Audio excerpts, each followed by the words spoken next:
Temanggung, sekitar tahun 1991. Kita sebut saja namanya Baskoro, kepala keluarga, dan Sartika adalah istrinya. Mereka mempunyai dua anak. Yang pertama Romi yang berumur 16 tahun dan adik perempuannya Romi yang bernama Yuli, umurnya 10 tahun. Baskoro dan istrinya mempunyai usaha toko sembako di sebuah ruko kontrakan yang letaknya tidak jauh dari rumahnya. Singkat cerita, waktu pun berlalu. Usahanya cukup lancar dan sukses kala itu. Terbukti setelah bertahun-tahun mengontrak, tepatnya di tahun 1992, ia berhasil membeli sebuah rumah. Dan di tahun yang sama, Baskoro juga berhasil memberi ruko yang dikontraknya itu. Usahanya semakin lancar karena rumah barunya letaknya lebih dekat dengan ruko tempat ia berjualan. Romi, si anak sulung sekaligus narasumber dari cerita ini, sebenarnya tak begitu nyaman tinggal di rumah barunya itu. Karena bangunannya yang tua dan besar, rasanya seperti rumah yang angker. Tapi tentunya ia tidak bisa melangkahi keputusan Baskoro ayahnya. Menurut informasi, rumah ini dibeli oleh Baskoro dari sebuah keluarga yang tengah bersengketa. Rumah ini adalah Omah Candi, atau rumah peninggalan orang tua yang hartanya sedang diperebutkan oleh anak-anaknya. Singkat cerita, tinggallah Baskoro di rumah itu. Bulan demi bulan berlalu, seiring usahanya yang kian berkembang, dan mulai terjadi sesuatu yang mencurigakan. Berawal dari di suatu malam, Baskoro, istri dan anaknya harus terbangun karena suara gonggongan anjing di depan rumahnya. Dengan sedikit kesal, Baskoro keluar ke depan rumahnya, diikuti oleh Romi di belakangnya. Dan di situ terlihat dua ekor anjing di luar pagar yang masih terus menggonggong. Entah anjing milik siapa itu. Karena memang di daerah itu banyak warga yang memelihara anjing. Dengan sedikit marah, Baskoro mengambil batu dari sebuah pot bunga di depannya dan melemparnya ke arah anjing itu. Dan anjing itu pun berlari pergi. Baskoro dan anaknya si Romi pun berbalik hendak masuk ke dalam rumahnya. Namun, langkah mereka terhenti ketika merasakan seperti ada remahan tanah yang mengotori telapak kaki mereka berdua. "Oh, poto iki," kata Baskoro seraya mengusapkan kakinya di keset depan pintu rumahnya. Mereka berdua pun kembali masuk ke rumahnya dan ke kamarnya masing-masing. Beberapa saat kemudian terjadi sesuatu yang kali ini dialami oleh si Romi. Entah kenapa malam itu Romi menjadi anak yang agak gelisah, mengingat anjing-anjing yang melolong di depan rumahnya tadi. Beberapa kali ia tertidur, tapi selalu terbangun ketika hampir terlelap. Sampai-sampai akhirnya Romi benar-benar terlelap dan ia pun bermimpi. Dalam mimpinya, ia didatangi oleh sosok kakek tua, rambutnya digulung di atas, seperti para empu di zaman kerajaan. Wajahnya biru memar dan matanya melotot. Dalam mimpinya, sosok kakek tua itu seperti marah dan memegangi pundak Romi. Dan sosok itu mulai meraba-raba sekujur tubuhnya, semakin merendah dan merendah, hingga akhirnya berhenti di kaki Romi. Seketika Romi terbangun dari mimpinya, tapi ia tak bisa bergerak. Ia mengalami ketindihan. Ia juga merasakan seperti ada sesuatu yang basah menggulir di telapak kakinya. Romi pun berdoa, seraya mengumpulkan tenaga untuk menggerakkan tubuhnya itu. Ia sudah mencoba berteriak sekencang mungkin, tapi yang keluar dari mulutnya hanyalah desahan-desahan. Sampai akhirnya ia berhasil menggerakkan kepalanya. Matanya pun langsung menuju ke kakinya. Dan Apa yang ia lihat sungguh menyeramkan, karena sosok kakek tua yang ia lihat dalam mimpinya tersebut kini tengah menjilat-jilat telapak kakinya. Sembari sesaat, mata dari sosok itu menatap ke arah Romi yang kini tengah ketakutan. Ia benar-benar merasakan jilatan basah dari sosok itu. Romi pun memalingkan pandangannya. Sekarang ia benar-benar sadar. Tangan dan tubuhnya sudah bisa bergerak, namun tidak dengan mulut dan kakinya. Kembali ia mencoba menatap ke arah sosok yang terasa masih menjilatinya itu. Ternyata ada dua tangan hitam yang memegangi kakinya. Dan tangan itu dari sosok itu. Romi pun kembali memalingkan pandangannya dan memejamkan matanya. Seraya terus berdoa dalam hati, sampai akhirnya jilatan itu tak terasa lagi. Romi seketika langsung menarik kakinya dan berlari keluar dari kamarnya. Namun, ketika hendak menuju kamar orang tuanya, langkahnya terhenti kaku saat melihat sosok yang tengah berdiri di atas meja makannya. Sosoknya mirip anak kecil yang bertelanjang dada dengan kain sarung lusuh yang menyelempang di pundaknya. Sosok itu terus memandangi Romi yang ketakutan. Tubuhnya Romi sulit untuk digerakkan. Perlahan, sosok anak kecil itu pun turun dari meja makan dan berjalan ke arah Romi, seraya mengacungkan jari telunjuknya. Sosok itu semakin dekat. Tubuh Romi terasa lemas dan seketika pandangannya menjadi gelap. Romi pun pingsan dan terbangun keesokan harinya. Ibunya yang bingung mendapati anaknya tidur di lantai, bertanya kepada si Romi. Dan ia pun menjelaskan apa yang ia alami semalam. Dengan wajah yang pucat, nampaknya Romi mengalami syok. Ia pun sakit hari itu. Romi yang sakit akhirnya tidak masuk sekolah. Singkat cerita, pagi berjalan seperti biasa. Baskoro, sang ayah ini mengantar Yuli berangkat ke sekolah. Setelah itu langsung ke toko. Sementara sang ibu menunggui Romi yang sakit di rumah. Singkat cerita, sekira pukul 11 siang, sang ibu keluar dari kamar setelah tahu Romi tengah tertidur pulas. Ibu ini hendak menyapu. Sedari pagi memang ia belum sempat beberes rumah karena sibuk mengurus keluarganya. Sang ibu mulai menyapu ruangan demi ruangan. Namun, ia heran ketika masuk ke kamar Romi. Di lantainya banyak ditemukan bercak-bercak tanah basah. Baunya wangi tapi agak aneh. Ia segera keluar mengambil alat pel dan hendak membersihkannya. Namun, ketika ia sampai di kamar, bercak itu seketika hilang tak berbekas. Ibunya yang heran langsung memeriksa tangannya yang tadi sempat menyentuh bercak itu. Dan benar, ada di tangannya masih berbekas tanah kecoklatan dan bau wangi di jari telunjuknya. Dan pada saat yang bersamaan, seketika tengkuknya terasa dingin, seakan ada seseorang yang meniupnya. Sang ibu langsung bergegas keluar dari ruangan itu dan menenangkan diri di dapur. Sambil meminum air putih, ia berpikir apa gerangan yang terjadi. Namun, lamunannya itu terhenti oleh suara orang yang masuk ke dalam rumahnya. Tampaknya itu adalah Baskoro, suaminya, yang langsung menuju meja makan. Namun, beberapa saat kemudian Baskoro memanggil Sartika, istrinya itu. "Bu, Rene, iki segone kok wis mambu ya? Bu, ini nasinya kok sudah bau?" kata Baskoro dengan agak kesal. Setelah diperiksa memang benar nasinya sudah bau dan agak berlendir. Padahal baru dimasak. Karena tadi pagi nasi itu sempat dimakan untuk sarapan juga oleh Baskoro dan keluarganya. "Padahal beras larang loh Bu, beras ini mahal," kata Baskoro kepada istrinya. Baskoro pun memanggil Supri, sang sopir yang tengah merokok di teras depan rumah. Baskoro menyuruh Supri untuk membeli nasi bungkus di warung, sekalian menjemput Yuli di sekolah.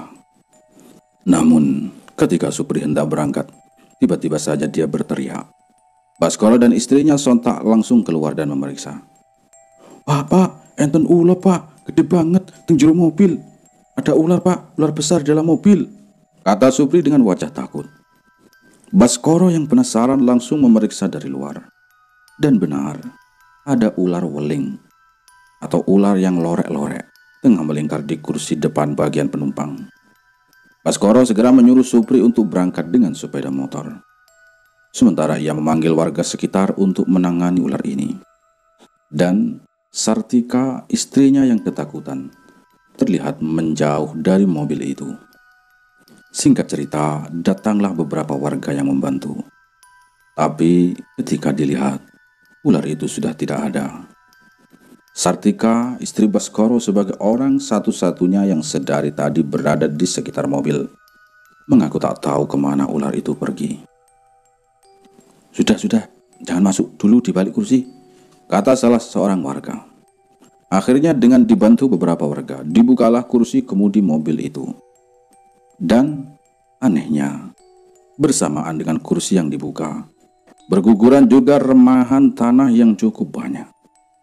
Baskoro dan salah satu warga awalnya tak mempedulikan itu, dan fokus untuk mencari ular yang diduga masuk.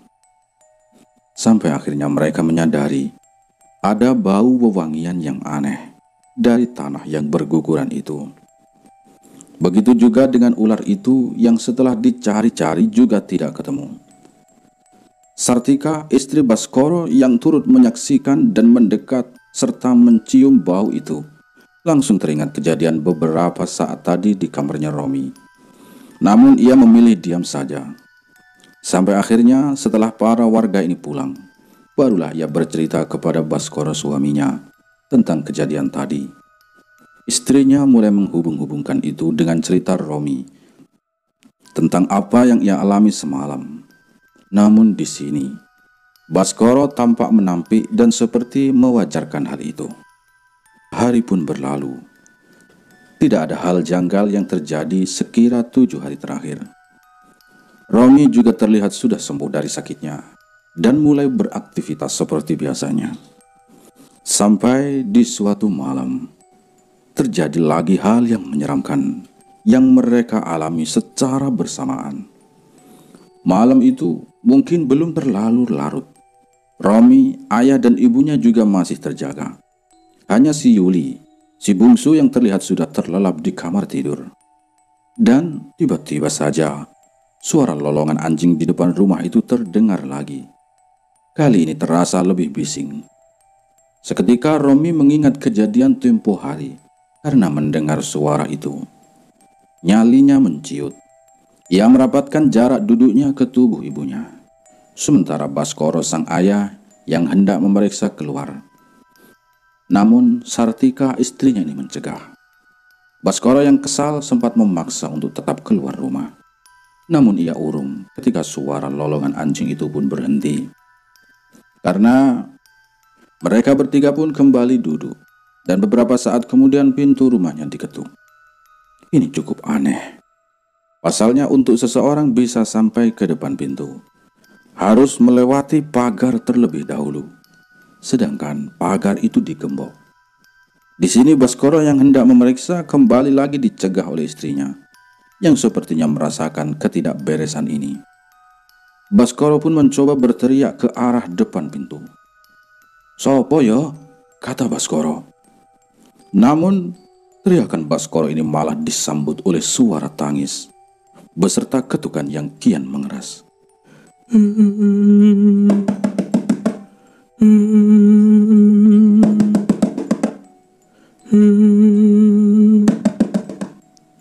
Mendengar itu, mereka bertiga kian merapat ketakutan. Romi yang tak sengaja memandang ke arah pintu depan, sempat melihat bayangan-bayangan yang berlalu lalang dari celah bawah pintu. Beberapa saat kemudian, setelah ketukan itu berhenti, suara tangisan itu mulai berpindah-pindah, seakan-akan mengelilingi bangunan rumah itu. Mereka bertiga hanya bisa meringkuk mematung ketakutan di ruang tengah, hingga tangisan itu pun menghilang. Mereka benar-benar terjaga hingga azan subuh terdengar. Singkat cerita, Matahari pun mulai terbit. Lalu lalang kendaraan di depan rumahnya juga mulai ramai. Baskoro yang sebenarnya menyimpan rasa penasaran perihal tangisan semalam mencoba untuk keluar rumah. Kali ini ia mempunyai perasaan yang tak enak. Dan benar saja, ketika ia di depan rumah, Baskoro melihat bungkusan kain putih sebesar kepalan tangan orang dewasa di teras rumahnya. Bungkusan itu nampak setengah terbuka, karena terlihat tanah yang keluar bercecer dari bungkusan itu. Mungkin bungkusan itu sengaja dilempar dari luar. Dari sini, Baskoro mulai merasa ada yang sedang mempermainkan keluarganya. Baskoro tak berani menyentuh bungkusan itu.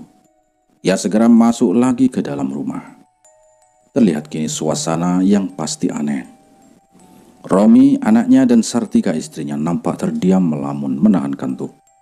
Sepertinya mereka semua masih trauma dengan kejadian semalam.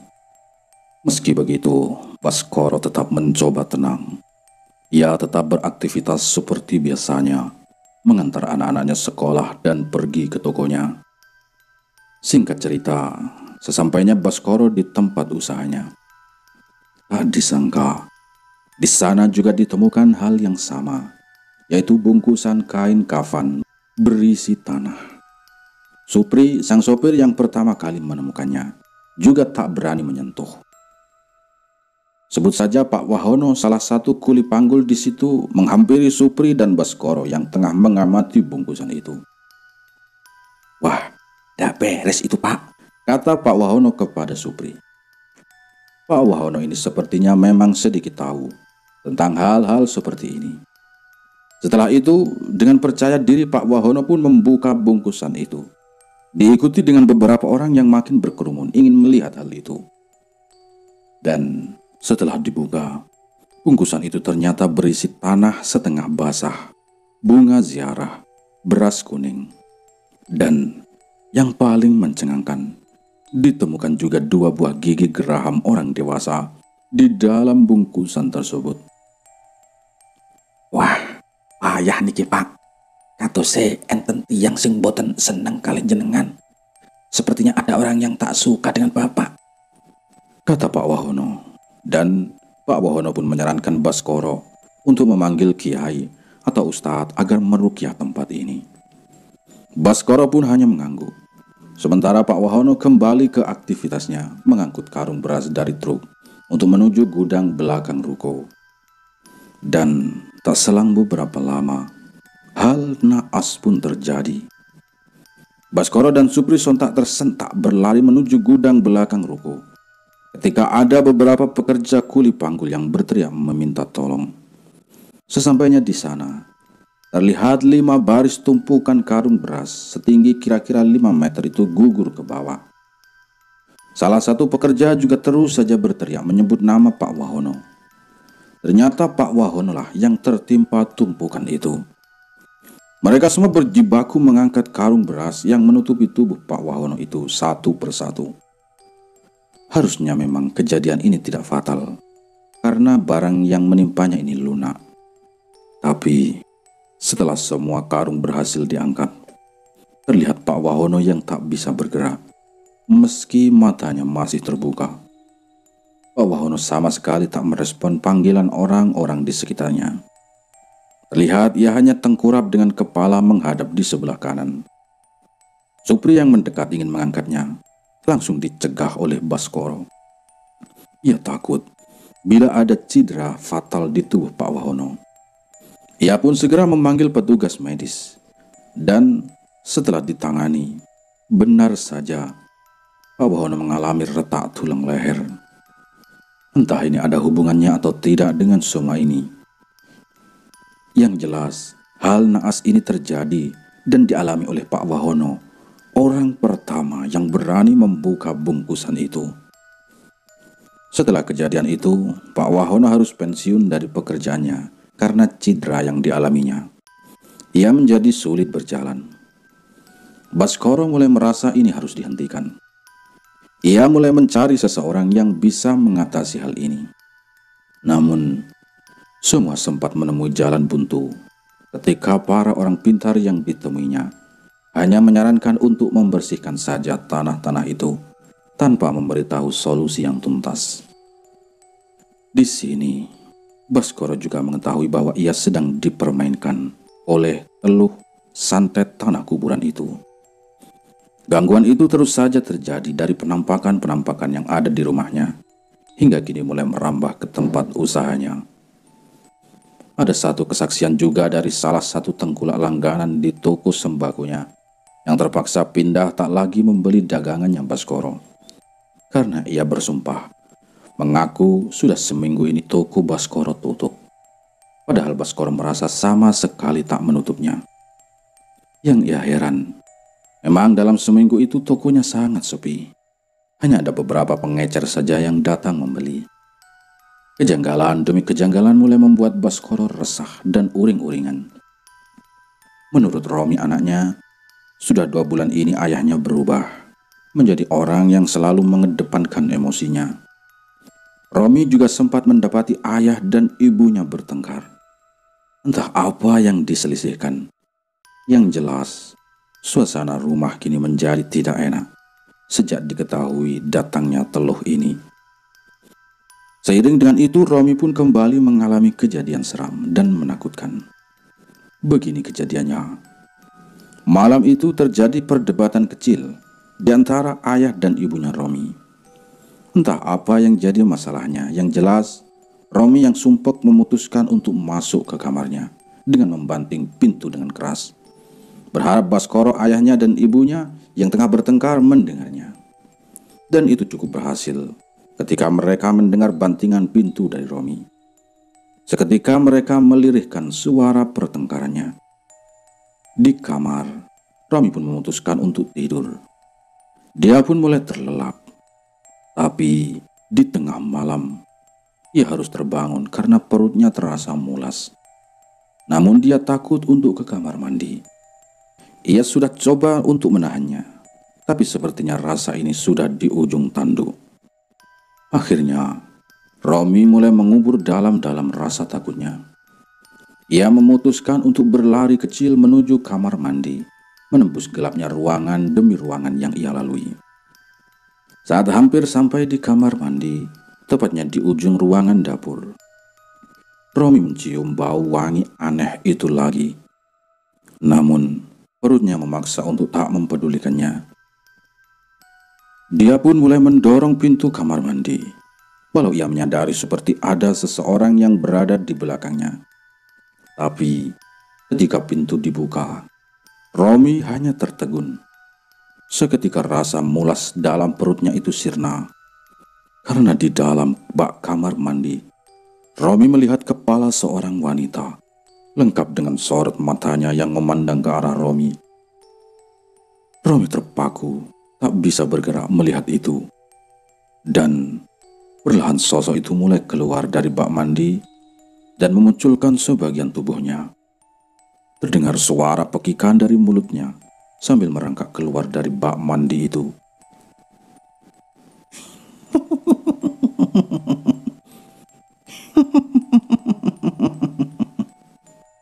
Melihat itu, Romi dengan sekuat tenaga memundurkan langkahnya perlahan-lahan.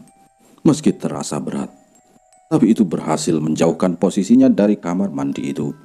Walaupun ia harus roboh di antara ruangan tengah dan dapur karena tersandung kakinya sendiri.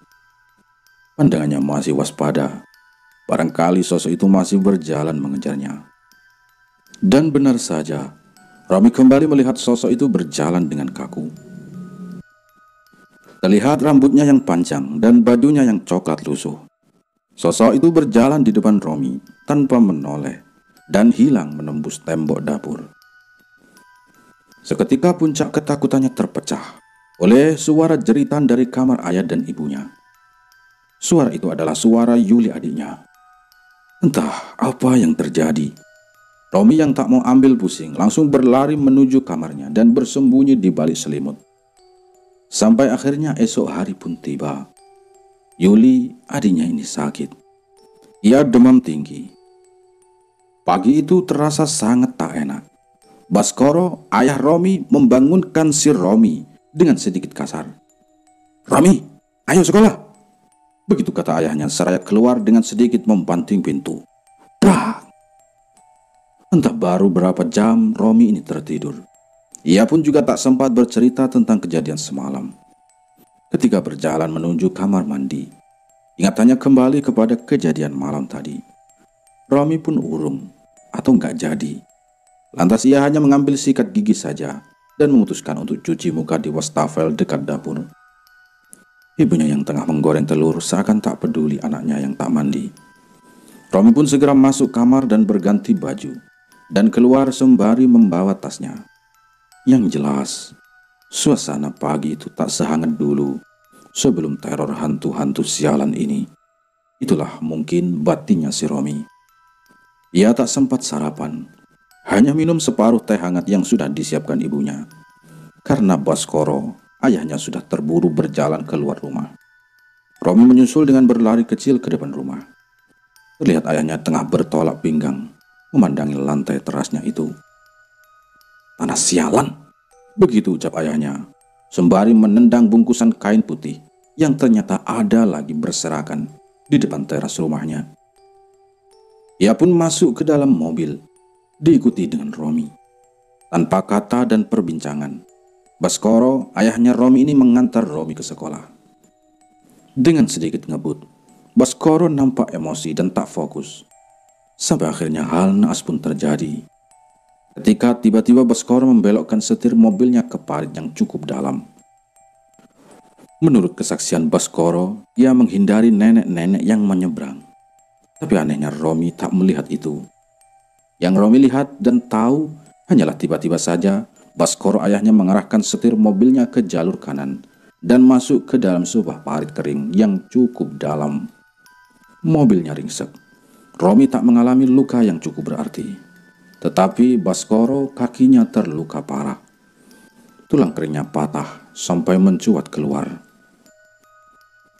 Singkat cerita, kecelakaan ini membuat Baskoro sadar bahwa kekuatan tak kasat mata yang tengah mengganggu keluarganya ini tak main-main. Terlebih lagi, ia juga sempat dilihatkan beberapa penampakan ketika ia sedang dirawat di rumah sakit, membuatnya tidak betah dan memaksa untuk pulang. Hikmahnya, di rumah, Sartika istrinya ini merawatnya dengan telaten, membuat suasana rumah tangganya kembali hangat.